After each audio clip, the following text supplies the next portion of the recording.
तो जीआर होता तो या ठिकाणी जाऊन आम्ही राज्य सरकारचा निषेध करतोय। जे हिंदी भाषा शालेय अभ्यासक्रमामध्ये सक्तीचे जो केलेली आहे त्या विषयावर आम्ही या ठिकाणी राज्य सरकारचा निषेध करतोय। महाराष्ट्रात फक्त मराठी भाषेचा सन्मान हवा।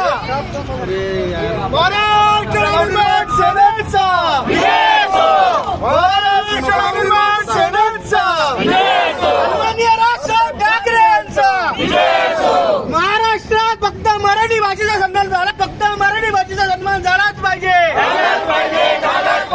महाराष्ट्र नवनिर्माण सेनेचा सन्माननीय राजसाहेब ठाकरे यांचा सन्माननीय अमित साहेब ठाकरे यांचा महाराष्ट्र नवनिर्माण सेनेचा महाराष्ट्र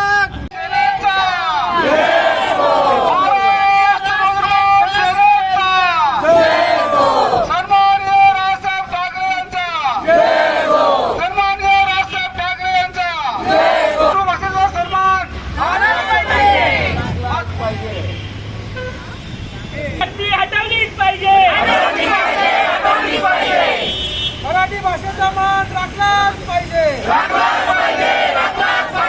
मराठीची गळचेपी होऊन देणार नाही।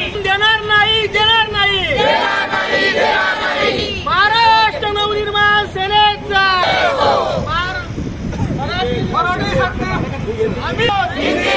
महाराष्ट्रात हिंदी भाषेची सक्ती होऊ देणार नाही।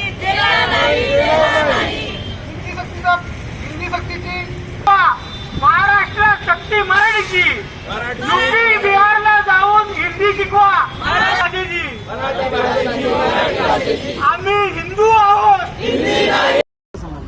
माननीय आशिष शेलार यांनी काल राष्ट्रीय शिक्षण धोरण 2020चा उल्लेख केला। त्याची 100 पानं वाचून मी आज आशिष शेलारांना उत्तर देतोय।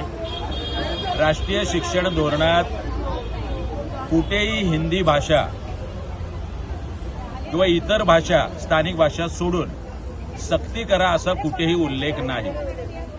3 भाषेचा सुतोवाच केलेला आहे, सक्ती करा असं म्हटलेलं नाही। 1ली ते 4थी आतापर्यंत जे काही शैक्षणिक धोरण होतं, महाराष्ट्रात 1ली ते 4थी पर्यंत आपल्याकडे मराठी बरोबर फक्त इंग्रजी होती। आता 3री भाषा परत महाराष्ट्र सरकारने करून हिंदीकरण करायचं आहे आणि पुढचा भविष्यातला 2029चा मुख्यमंत्री हा भैया करायचा की काय, असं काही नियोजन दिल्लीश्वरांचं दिसतंय।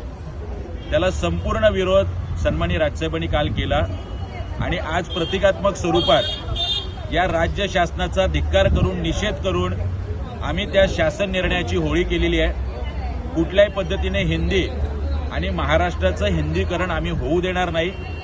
तमिळनाडू असेल किंवा अन्य राज्यांनी जो कडवटपणा दाखवला, आज महाराष्ट्रात सर्व राजकीय पक्षाच्या नेत्यांनी आणि सर्व पक्षांनी हा कणा दाखवणं गरजेचं आहे आणि हे हिंदीचं आक्रमण आपण थोपून लावलं पाहिजे।